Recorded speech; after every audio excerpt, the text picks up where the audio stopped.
현대인들에게 병원은 이제 일상이 되었습니다. 병원은 더 이상 아픈 사람들만 가는 곳이 아니죠. 병은 아니고 건강하지도 않은 중간 단계가 있습니다. 그러니까 증상도 있고 기능도 떨어지지만 그렇다고 해서 검사를 했을 때 병으로도 나타나지 않고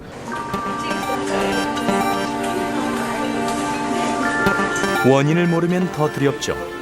이름난 병원을 다 찾아다녀도 아픈 이유조차 모를 때 환자는 더 두려워집니다.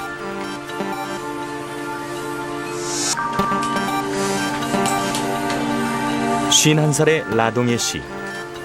병원에서도 밀린 업무를 볼 만큼 겉으로는 멀쩡해 보이지만 벌써 3년째 원인 모를 질병으로 고통받고 있습니다. 겉은 멀쩡하니까 뭐 특별하게 고통은 나만 받는 거지. 뭐 애아빠 같은 경우 많이 도와주긴 하지만 옛날보다 많이 도와주긴 하지만 그래도 내가 활동을 못한 만큼의 그런 걸 전혀 상대는 모르죠. 나만 고통받는 거지. 그 아무도 모르지. 그녀의 병은 원인 불명의 대동맥 협착증. 뇌로 가는 혈관이 막혀 곁가지까지 나 있는 심각한 상태입니다.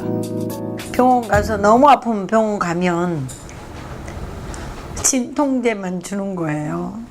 그럼 진통제로만 다스리라는 얘기인데 선생님도 아시다시피 약을 많이 먹는다는 것도 굉장히 힘들거든요. 소화 안 됩니다. 그러면 소화제 하나 더 추가. 이러고 사는 거죠.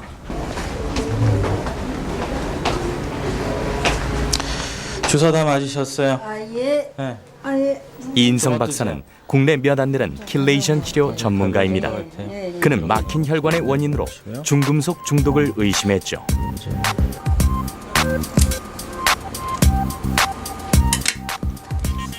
모발 검사 결과 그녀의 몸에서는 예상대로 수은과 구리가 많이 검출되었습니다.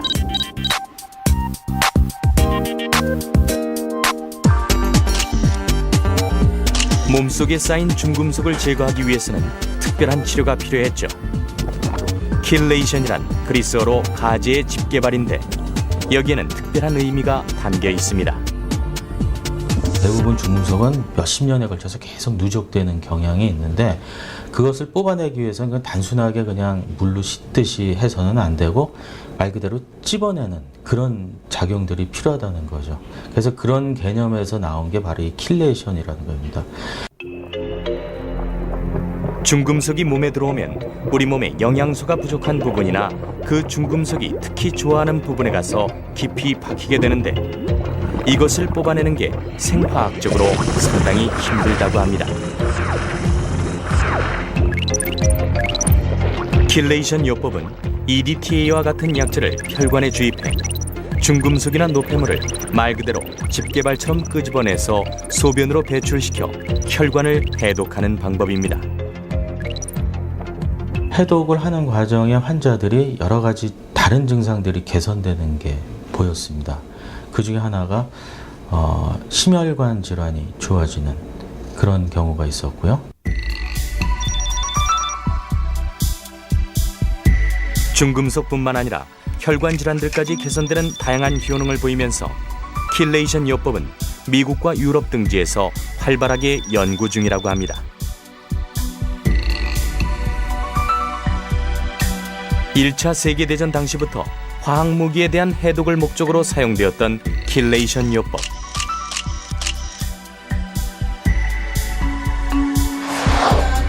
하지만 우리나라에 도입된 지는 겨우 6년밖에 안 됐다는군요.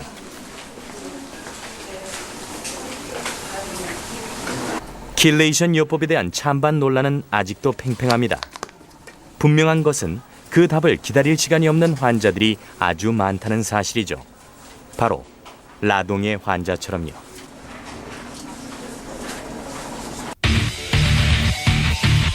현대인들은 누구나 독소의 공격을 받지만 모두가 질병에 걸리는 것은 아니죠. 왜 그럴까요? 환경적인 면만 고려한다면 다 오염이 돼 있어야 되는데 오염이 안 되거든요. 그건 뭐냐면 결국은 각 사람의 생화학적인 독창성이 있다는 겁니다. 어떤 사람은 중금속에 대해서 잘 배설을 할 수 있는 능력을 가지고 있는 반면에 어떤 사람은 그런 게 들어오면 배설을 잘 못하는 사람마다 생김새가 다르듯이 몸 안의 독소를 처리하는 능력도 다 다릅니다. 간은 바로 그 차이를 결정짓는 기관이죠. 3천억 개 이상의 간세포로 이루어진 간은 담즙을 통해 소화작용과 노폐물 배출을 돕기도 하고 혈액 속에 독소를 걸러 깨끗한 피를 재공급하는 역할도 하죠. 몸 전체 해독작용의 75% 이상이 간에서 이루어지는 만큼 간은 우리 몸 해독의 중추 역할을 담당하고 있죠. 하지만 간의 해독 능력에도 한계가 있습니다. 63살의 심정자 씨.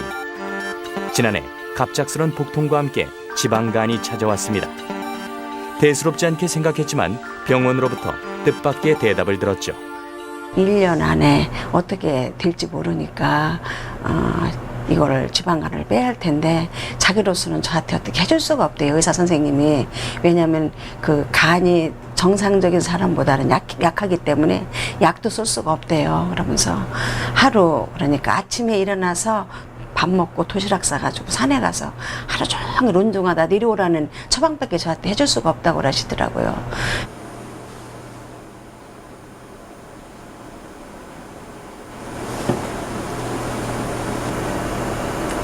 간 기능이 약해져 약조차 쓸 수 없었던 상황. 살기 위해 지푸라기라도 잡는 심정으로 선택한 치료법이 간 해독 오일요법이었습니다.